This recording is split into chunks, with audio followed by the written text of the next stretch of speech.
There was an experiment a couple of years ago where 80 students were participants and with this experiment. And what they did was that they were like 7 years old. The students were 7 years old. And it was 40 white students and 40 black students. And it was a picture shown. And in this picture, it had the Cookie Monster and Elmo. Okay. The Cookie Monster inside the picture was lying down like he was sick. You know, he had the ice pack on his head and the thermometer in his mouth. And right next to him, not far from him, you know, standing next to the bed he was laying in, was Elmo. And Elmo was eating cookies. Okay. So what they asked the students was, who be eating cookies? Okay, let me repeat. Who be eating cookies? All of the black students pointed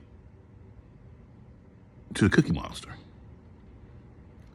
All of the white students pointed to Elmo. Then they asked, who is eating cookies? All of the black students pointed to Elmo. And all of the white students pointed to Elmo. So what does this tell you? That the black dialect has specific rules within it to where it can be classified as a dialect, and it shouldn't be looked at as inferior linguistically. It shouldn't be looked at as inferior.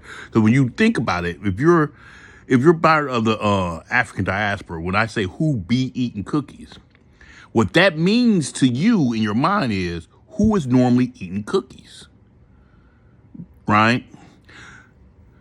However,